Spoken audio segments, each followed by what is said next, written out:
I'm Kay Hester with the Central Texas Authors Look in the Book. And today I'm talking with Ron Braley. Ron is an ordained minister. He's a husband of 30 years, my goodness, and he has 4 children. He created a nonprofit called Finding Discipleship. But what's most impressive about this man is that he won in 2011 the Christian Choice Book Award for his book, Finding the End of the World. Ron, I don't know, do I want to find the end of the world? Can you tell me what that book is about? Well, first of all, thank you for having me today. And I'd be happy to tell you about the book. It really is the culmination of about a 15-year journey from beginning to end for me, quite literally the end, as I really sought to understand everything Scripture and history had to say about the end of the world and all that entails. So the book actually goes through and it teaches people why this is important. It kind of gives an overview of the end of the age. We learn how to study. We learn a history of Israel. We learn all about the prophecies, both old and near and future. We learn all about the apocalyptic writings as stepping stones to finally study the Revelation and pull everything together. So it's a one-stop shop for learning everything about the end of the world and all that is going to encompass. It's got all the answers. Yes. Wow, who do you see as being the reader for this book? That's a great question. It's not for the person who believes they already understand everything about the end of the world. So if for whatever reason they believe that they already know, this is not the book for them, because this actually doesn't suppose any particular end times theory from the start. It certainly doesn't propose any kind of end times theory. It actually takes the reader through everything Scripture and history has to say. So they're really the best reader for this project would be somebody who wants to know, doesn't mind studying about everything the prophets and our Christ had to say about the end of the world, without bias. And you're also working on another book, Finding Answers to Stuff Churches Don't Discuss. Now that is a provocative title.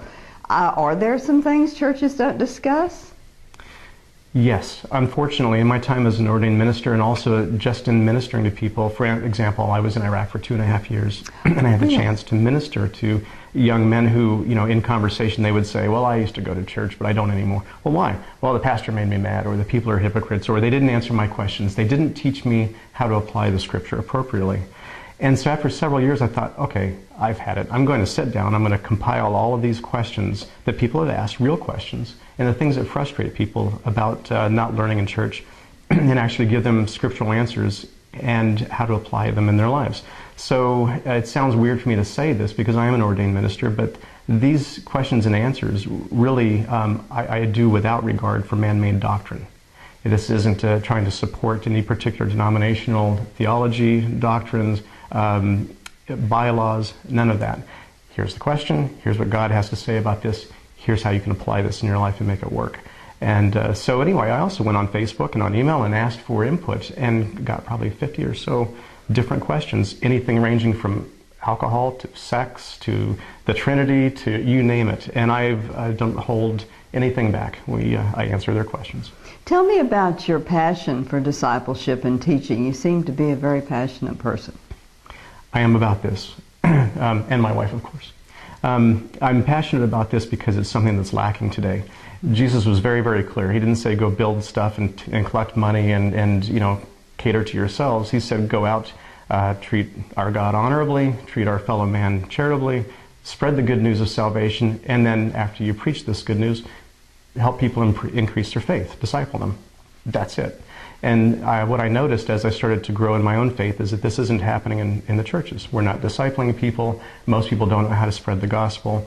And so we founded Finding Discipleship really as a sort of a springboard to go ahead and start discipling either one-on-one or in small group sessions and teaching. As I do my research for the books, then it gives me something I can present to others and teach them to help basically believers become followers. And your book, is it available in bookstores or where can we find it? Finding the End of the World.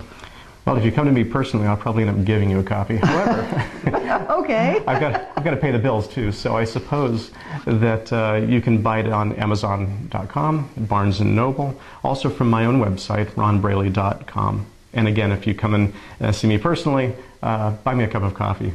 sign a copy for you and we'll go over it. Is it available in Kindle version? It is. Kindle and Nook as well.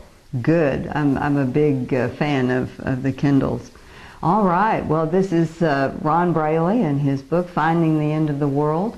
Look in the book, go out, find the book, buy the book. Thank you, Ron. Thank you.